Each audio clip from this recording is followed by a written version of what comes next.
ত্রয়োদশ জাতীয় সংসদ নির্বাচনে অংশ নিতে মোট 2568 জন প্রার্থী মনোনয়নপত্র জমা দিয়েছিলেন। যাচাই বাছাই শেষে 1842 জনের মনোনয়নপত্র বৈধ ঘোষণা করেছেন রিটার্নিং অফিসার। অন্যদিকে বাতিল হয়েছে 723 জনের মনোনয়নপত্র। এই তালিকায় আছেন ঢাকা 9 আসনের স্বতন্ত্র প্রার্থী ও জাতীয় নাগরিক পার্টির সাবেক জ্যেষ্ঠ যুগ্ম সদস্য সচিব তাসনিম জারা, বগুড়া 2 আসনের নাগরিক ঐক্যের সভাপতি মাহমুদুর রহমান মান্না, কিশোরগঞ্জ 3 আসনের জাতীয় পার্টির সাবেক মহাসচিব মুজিবুল হক চুন্নু এবং জাতীয় পার্টির একাংশের চেয়ারম্যান আনিসুল ইসলাম মাহমুদ। এখন প্রশ্ন হচ্ছে, যাদের মনোনয়নপত্র বাতিল হয়েছে তাদের রাজনৈতিক ভবিষ্যৎ কি এখানেই শেষ, নাকি আবারও নির্বাচনে ফেরার সুযোগ আছে? হ্যাঁ, সুযোগ আছে। আমরা জানার চেষ্টা করব মনোনয়নপত্র বাতিল হলে কিভাবে আপিল করতে হবে, কোথায় আপিল করতে হবে এবং আপিলের জন্য কি কি কাগজ লাগবে। নির্বাচন কমিশনের তথ্য অনুযায়ী মূলত কয়েকটি কারণে বাতিল হয়েছে মনোনয়নপত্র। বাতিল হওয়া প্রার্থীদের অধিকাংশই স্বতন্ত্র প্রার্থী। তাদের বেশিরভাগেরই 1% ভোটার সমর্থন তালিকায় গড়মিল পাওয়া গেছে। এছাড়া হলফনামায় অসম্পূর্ণ বা অসত্য তথ্য, মামলার তথ্য গোপন, দ্বৈত নাগরিকত্ব, ঋণ খেলাপি বা বিল খেলাপি হওয়া, দলীয় মনোনয়নপত্র সংক্রান্ত জটিলতাও রয়েছে। তবে নির্বাচন কমিশন বলছে রিটার্নিং অফিসারের সিদ্ধান্তই চূড়ান্ত নয়। এই সিদ্ধান্তের বিরুদ্ধেও আপিল করার সুযোগ আছে।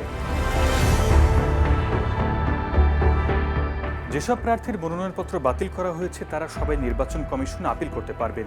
আপিল জমা দিতে প্রার্থী নিজে উপস্থিত না থাকলেও চলবে। সেক্ষেত্রে প্রার্থী চাইলে লিখিত অনুমতিপত্র দিয়ে কাউকে তার পক্ষে আপিল করার দায়িত্ব দিতে পারবেন। মনোনয়নপত্র বাতিলের সিদ্ধান্তের বিরুদ্ধে আপিল করতে হলে অনুসরণ করতে হবে কয়েকটি নির্দিষ্ট ধাপ। প্রথমে প্রার্থীকে সংগ্রহ করতে হবে রিটার্নিং অফিসারের বাছাই সিদ্ধান্তের সার্টিফাইড কপি। এই কপিতেই থাকবে মনোনয়নপত্র বাতিলের আদেশ। এরপর নির্বাচন কমিশন বরাবর স্মারকলিপি আকারে আপিল আবেদন দাখিল করতে হবে। এই আবেদনে উল্লেখ করতে হবে মনোনয়নপত্র বাতিলের তারিখ। কেন এই সিদ্ধান্তের বিরুদ্ধে আপিল করা হচ্ছে তার সুনির্দিষ্ট কারণ, রিটার্নিং অফিসারের আদেশের সত্যায়িত কপি। আপিল আবেদনের ক্ষেত্রে জমা দিতে হবে একটি মূল কপি এবং আরও 6টি ফটোকপি, অর্থাৎ মোট 7টি কপি। কপি সংখ্যা কম হলে আপিল আবেদন গ্রহণ নাও হতে পারে। আপিল আবেদন জমা দিতে হবে ঢাকার আগারগাঁওয়ে অবস্থিত নির্বাচন ভবনের সামনে।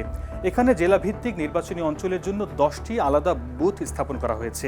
খুলনা অঞ্চলের জেলাগুলোর জন্য রয়েছে 1 নম্বর বুথ, রাজশাহী অঞ্চলের 2 নম্বর, উত্তরের 8 জেলার জন্য 3 নম্বর বুথ, পার্বত্য চট্টগ্রামের জেলাগুলোর 4 নম্বর বুথ। এছাড়া 5 নম্বর কুমিল্লা অঞ্চল, 6 নম্বরে সিলেট অঞ্চল এবং ঢাকা অঞ্চলের প্রার্থীরা যোগাযোগ করবেন 7 নম্বর বুথে। ময়মনসিংহ অঞ্চল 8, বরিশাল অঞ্চল 9 আর ফরিদপুর অঞ্চলের 5 জেলার জন্য খোলা হয়েছে 10 নম্বর বুথ। প্রার্থীদের মনে রাখতে হবে, ভুল বুথে আবেদন জমা দিলে পড়তে হতে পারে বিড়ম্বনায়।